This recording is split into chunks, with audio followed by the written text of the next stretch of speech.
Hello fellow YouTubers, welcome back to YouTube Gaming Community number 119. So this weekend, I basically almost spent the whole weekend away from internet and YouTube. And that's unusual for me. My wife could attest to this because I'm usually on a daily basis, it could be somewhere between 1 to 4 hours on YouTube looking up videos and doing all this different stuff at times. And one time over the weekend, over this awesome wedding reception, and then over the weekend, I checked the comments to my last YouTube Gaming Community video, and I saw a comment from SLgamingblog, which is, he calls it Scottlewisgaming, even though it says SLgamingblog, the new channel. And I'm not going to talk about him specifically, though I'm going to shout a couple of his videos later, but it made me think about what you should think about when someone comes back with a second channel, or they come back again to YouTube, whatever reason it is, doesn't matter. To me, when someone comes back, being gone for a long time, or makes a new channel, to me it's like a new beginning. Whatever happened before, happened before. They're starting over again, and that's the way you should think at it. Now I know, when I bring this up, and because especially this is on YouTube, when someone makes videos, and you can watch their videos for 3, 4, 5 years, and they make one video and say something you don't like, people instantly can't hate that person for the rest of their time on YouTube. You don't know how many people I know on Skype, in the words, that the minute you say something they don't like, they hate you for the rest of the time you're on YouTube. Which I don't understand, because truthfully, if you're really a fan of that person, or a friend of that person, let's say, when they say something you don't like, you mark the video, you leave a comment to that video, or maybe send them a say, I don't like what you said, and then you keep watching their content. There's a lot of people's content where I don't always agree with what they say in a video, but the next video I enjoy their content and I continue watching. I don't stop staying subbed to their channel or watching their videos because they say one thing I don't like, unless they're attacking somebody, and then that is where, yes, I will draw a line. If you're attacking somebody, and I think for no reason, or just to blow your ego, or to go after somebody because they said something you don't like, those are times when I'm like, do I really want to watch this person's channel anymore? Especially when they attack somebody for no reason. Especially when they're bigger channels. Usually I consider that's more of a jealousy thing than anything else. But I consider it starting anew. And it's funny because YouTube is in some ways an instant gratification for a lot of people, that when they sub to your channel, it's like if you don't thank them within 24 hours, they unsub to your channel. Or if they leave a comment to a video, and if you don't respond to that comment at a certain time, they unsub you, or whatever they say about you. And it's kind of funny, because what makes us YouTubers different than people, big websites, or TV and those other things, is that we're regular people who have jobs, in most cases, who make videos to voice our opinions, our views, and our own opinion, not an opinion for the masses. Not trying to gear our opinion for masses, not trying to gear our opinion to go with what's currently popular about it, saying about a game. I enjoy watching people's videos where they don't like a game that I like a lot, and because even though I don't agree or don't hate the game like they do, when I listen to their opinion, and sometimes I see what they're talking about in the game, or I can at least respect, hey, why this person doesn't like the game. Every so often there's a group of people in the community who think, that come up out of nowhere, who think they have the right to decide what everybody should be watching and not watching, and who's good and bad community, and nobody has that right. And that's why I say, when someone comes back from being gone a long time or starting their channel, it's a new beginning. And you should look at, though, you shouldn't look at, oh, well, the past should follow that person. Now, I know the exception people are going to bring up are trolls. I understand if someone trolled you like crazy, if someone impersonated you, someone after your family, if somebody went after a friend of yours really bad, that you don't want anything to do with that person, and that's fine. Don't watch their videos, don't sub their channel. What I don't like is when people immediately attack that person. Because the best thing to do is just ignore that person. That person, how many trolls 2 years ago, 3 years ago were big in the community that are now gone? They eventually go away. They burn out, or something happens where they leave. They're gone. Maybe they were unhappy in life, they find a better place. Whatever reason, they're gone. And so, that's why like Scottlewisgaming Blog, I am going to change half my channels out that I have on my checkout channels, and I'm going to put his on there because I enjoyed some of the comments he used to leave me and some of the message. A guy who has a lot of great things to say. It's just a shame that people follow the past. You know what I mean? I don't condone anybody going to his channel and attacking him for what happened in the last video he made. He made that video. He talks about it in his SLgamingblog Blog Returns kind of video, and that should be it. There should be no more, you know, what happened, happened. If you don't like his content, that's fine. That's the funny thing about people, is I've had one person one time literally send me a message on YouTube, told me our channel should be like when they go to the store, when they buy something they don't like it, that you should change the way you do things because I don't like what you do and you should cater to me. And that's not entirely true. It should be, this is my channel. I do what I like, and if people like it, great. If people don't like what I want, that's fine, what I do.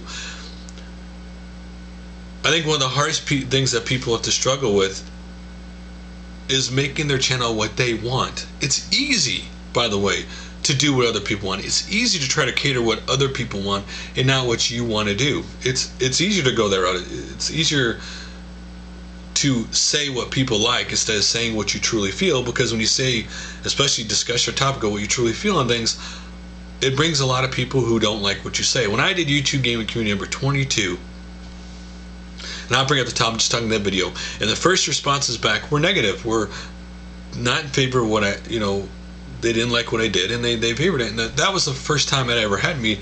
And at first it's kind of a shock when that happens, right? You're like, wow, I can't believe these people are so upset.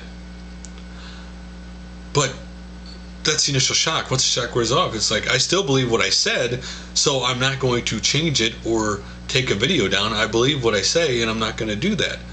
Some people don't believe what they say, and that's why they take their videos down. They don't like the backlash.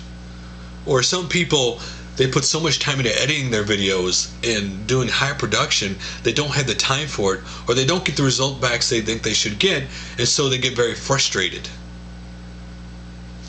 Or people who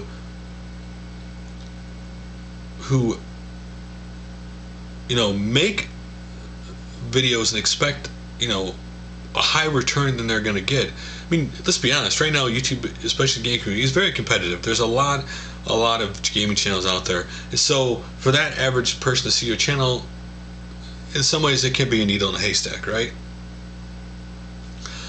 Some people set too high expectations. It should simply be talking about what you love. Take everything else out of the equation. I know people who got frustrated because they set a goal of subscribers or views, and be honest, like this channel, until the other day, I want to be honest, Steve Benway blew me away when he shouted me out in his Friday talkie video. And it's always cool to hear what someone else thinks of your channel. I mean, because a lot of times you put work into it and you think this is what people think, or you think this is what it is, and then you hear what people really think or say.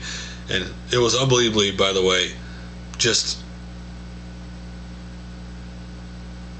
unbelievably kind of, in some ways, blew me away, because I was like, wow, I can't believe that's what he thinks of the channel, and humbling at the same time. And the channel, I didn't gain a subscriber over the week, and there are people who literally on YouTube who don't gain a subscriber during the week, and they freak out. They think they did something wrong, and that's not the point of making videos. And so some people start a new channel to get out of the fact that they feel like they box themselves in to doing only a certain thing. Like when I started the AA385 show, I did that because there's other things I want to talk about. I didn't realize how much of almost a relief it was to have that I could talk about other things besides games. I think some people do box themselves, and that's what gets people at times frustrated, because there's other things they want to talk about and they feel like they can't, that their audience won't listen to that the people that they interact with all the time won't want that. And the truth is, it's your channel. You should do whatever it is you feel comfortable. And if you don't want to do it on that channel, maybe make another channel and talk about it. Maybe start a new series on your channel. Maybe that's a way for you to do what you want to talk about. Because if you don't change what you like, because everything we like and our opinions on things change throughout life, if you don't change what it is, if you think you're still stuck in a certain spot and your channel doesn't evolve as you do, you're gonna get frustrated.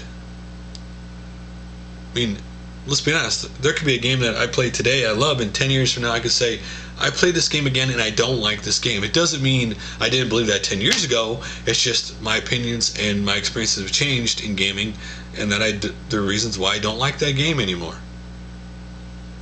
Anyway, I've talked about it enough. So here's for you. Do you see when someone comes back to their channel or starts their channel, do you see that as a new beginning?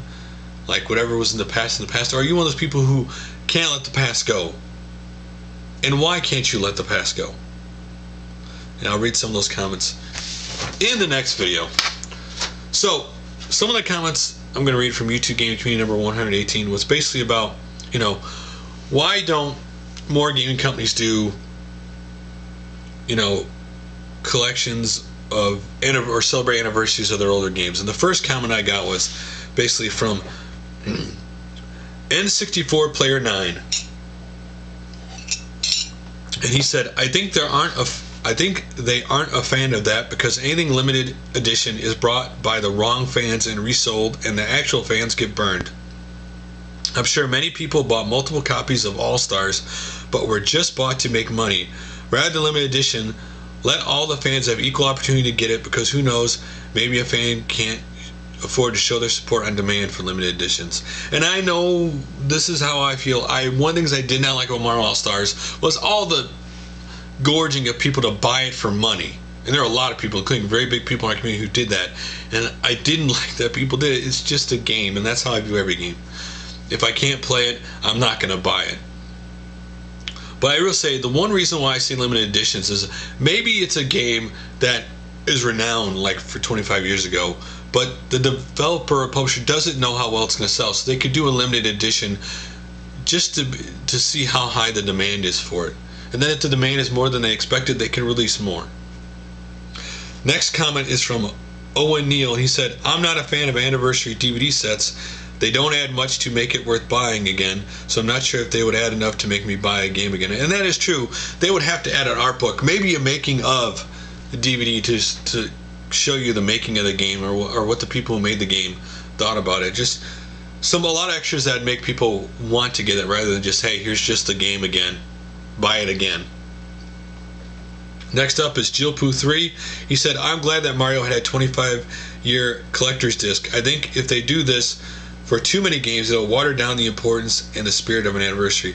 And that is true, that if everybody was to release, like, celebrate every anniversary of every game, it would water down. I think it has to be, and a lot of people said, it has to be a significant series. It just can't be any game, or a significant game that people would love, that people would buy. You can't do it for every game that ever came out. It just wouldn't make any sense.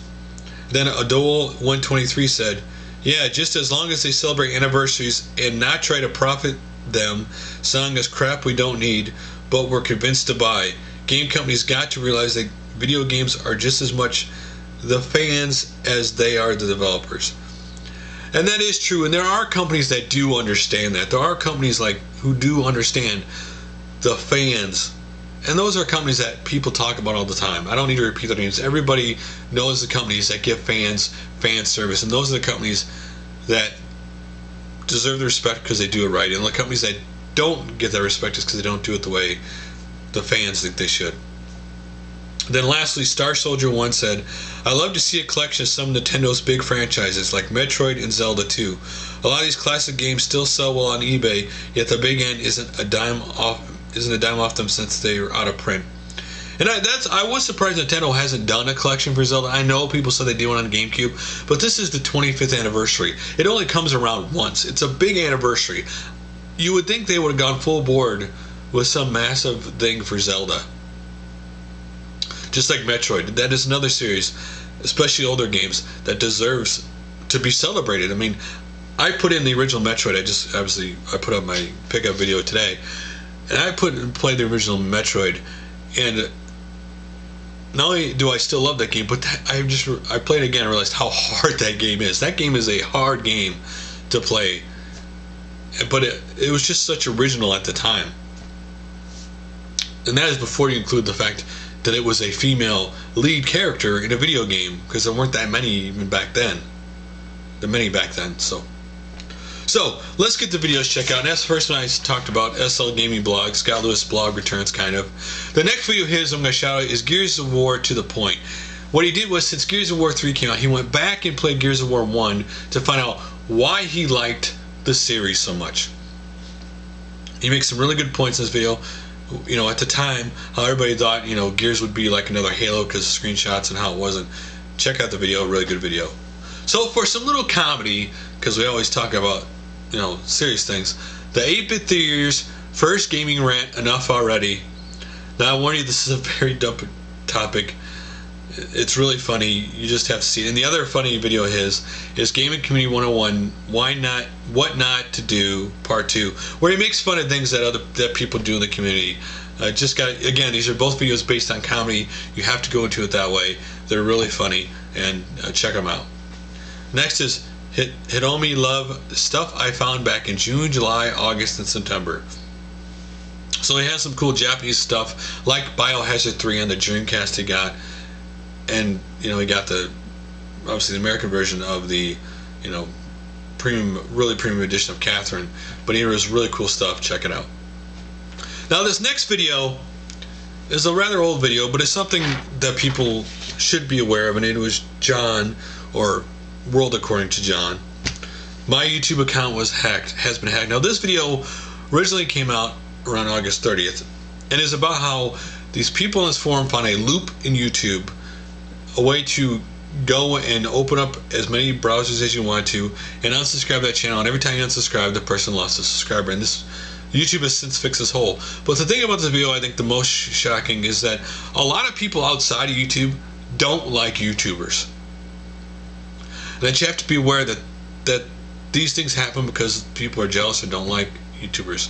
And so just watch the video, and he explains like what happened and everything else. So next up is Hassan Ultimate 2. Shout out to the gaming community. It's always cool when someone explains to you why they like people's channels, and he shouts out a bunch of channels in this video and shows you their pages in the video. So check it out.